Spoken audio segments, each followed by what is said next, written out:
Alright, so it's April 22nd, and it's a beautiful day, about 12 degrees, and I'm going to be taking you along on my commute home from York University. I just had my class write their exam today, and I rode up because the weather is nice. It's sunny and beautiful. So we're going to head out. This is Bethune College, where my office is. This is where we're starting from. A couple of different ways I can do this, actually. That involves stairs, none of which are really preferable, but there you have it. So my option B to avoid the stairs is to go by Lassonde, so I guess I will do that. So it's a windy day, but the good news is the wind should be behind me on the way home. It was in front of me on the way there, so there you go.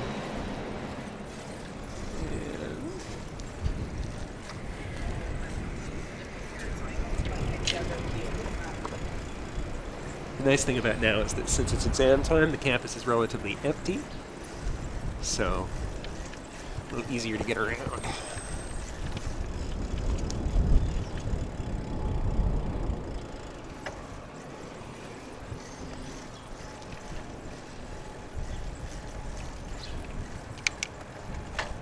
It's also a Saturday, so the traffic's going to be a little bit different than it would be on my regular commute at this particular time of day. Good news is I won't have the kids getting out of school at this time of day, which I would normally be dealing with. So it should just be me and the Saturday traffic. Huzzah! Alrighty, not too close to that, because then it pops up when you don't expect it to. Never good.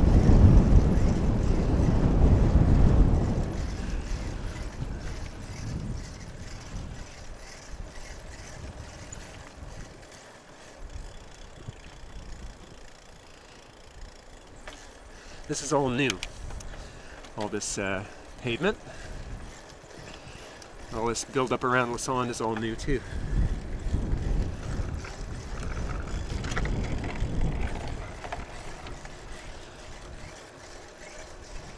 Which is nice. Library's here. Part of the library. And a lot of new construction up here. They're building a subway that's going to end up at York. I'm not 100% sure, but this could very well be the receiving end, as they say. Let's see what it says. Student Center. Okay. So it's not actually for the subway. All right. Interesting.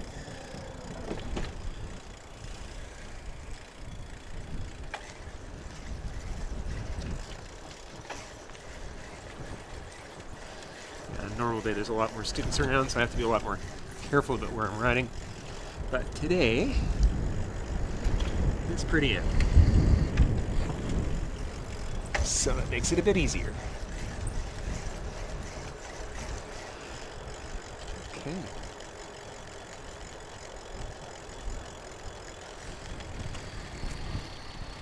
So no cars coming out of here. Excellent.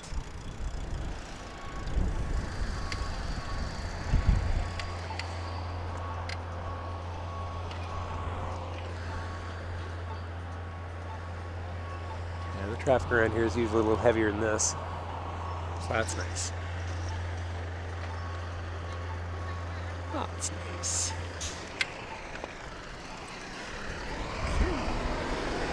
And away we go. So as you can see, there are bike paths all around here, which is nice. It's clear where everybody's supposed to be. Now there's a couple of different routes I can take. Although I do like bike paths and trails.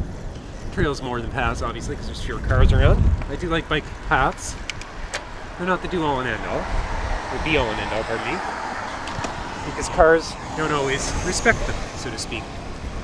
So whereas I'm happy to have them, and to use them when they're here, it's more about the width of the road as it exists already, whether or not there was actually a bike path there.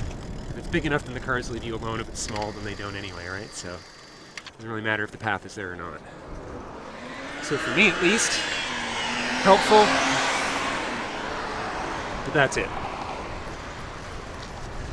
There ain't no guarantees, everybody. Separated bike lanes are different.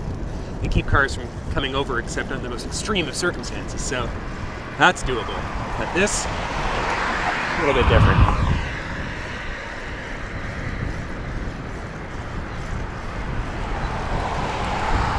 So there is a trail here that goes down, and it's off-road, or it's trail as opposed to bike lane. It cuts through the park here and goes down through a series of parks further and further south, but it takes me further and further west as it goes, and it's a little out of my way. The other option is to go east from here on the trail that you can see over there, which I can do as well, but because the construction on Kiel right now doesn't really work out very well. So this, which is the standard method I used to use, here's the other trail that goes up there, follows the power lines. And it actually goes quite a bit further down. It picks up and stops off and picks up again. You can now ride a bike trail all the way over to Dufferin, I guess? And just past that. Faywood, if I remember correctly. Or Winchester? I don't know. Anyway. Eventually you can end up over at Yonge and Finch as far as I know. But again, there's breaks in between with that, so got to be ready for that.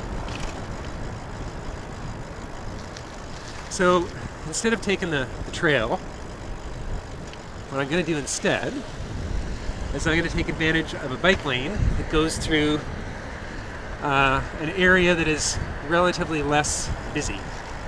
Because I think that's actually far more interesting for cyclists than necessarily following a bike trail. It just so happens there happens to be a bike trail on this road, but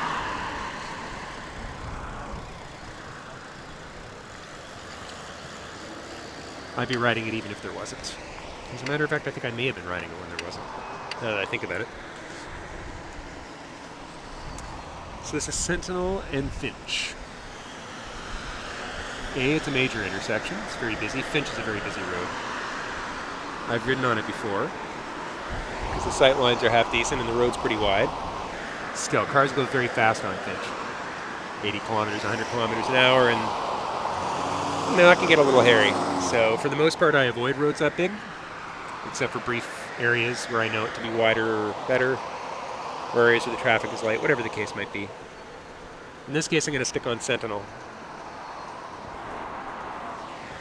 It has a bike lane and it's relatively wide. So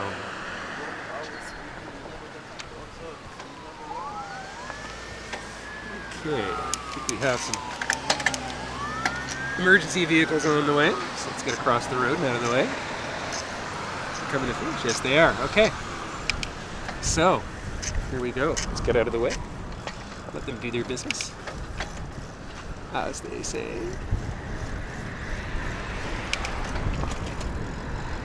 So this is Sentinel. For quite a few years, this is my primary way to get up to York University, before I started going directly onto Kiel. But it's nice. It's relatively well paved. It was paved a few years ago and it's still in decent shape. As you can see, the bike lane's pretty wide. And there aren't cars parked in it. Now it's because it's a Saturday, so that's a big deal. The cops actually patrol around here because there's a school.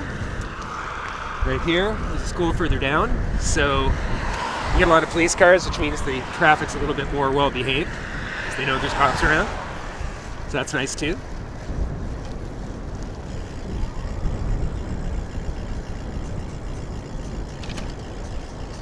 There's a detour here we're going to go through because the construction has stopped, so it's okay.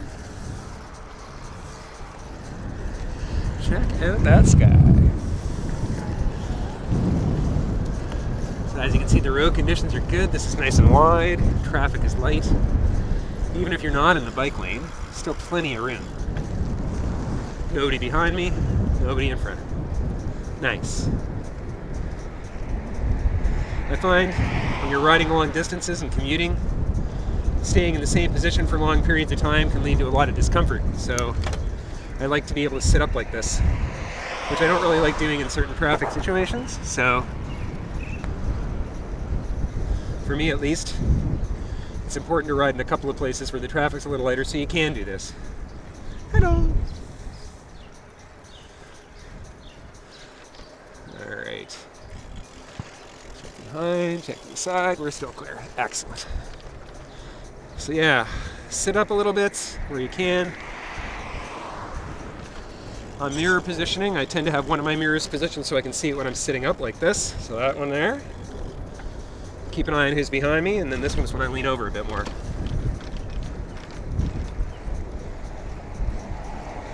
Also works out different parts of your legs when you do this, right? So you don't want to work out the same muscles all the time. Spread it around. All right. So really your biggest risks in this kind of an area are cars pulling out like that either will hesitate too long or get nervous because you're coming. And the stop signs up here are four-way stops, so you got to respect that. You don't just blow through. If there's nobody around, that's one thing. But if there's cars there, you yield like you would for any other vehicle, or as any other vehicle. Otherwise, people get kind of confused. So this guy's turning, that guy's going straight. See, I have nothing to yield for here, so I'm going straight through. If there'd been a car at the intersection, I would have had to stop. There we are. Back to sitting up again. So Sentinel's fun. It's got some nice curves, some nice hills, a little bit of work in places, which is cool. So just watch for people making rights without signals, for example, like this guy. You're good. Nice. I blew a tire on this road in -20 weather. Different than today. Wouldn't recommend changing a tire in -20 weather, by the way. Really not worth your time. All right.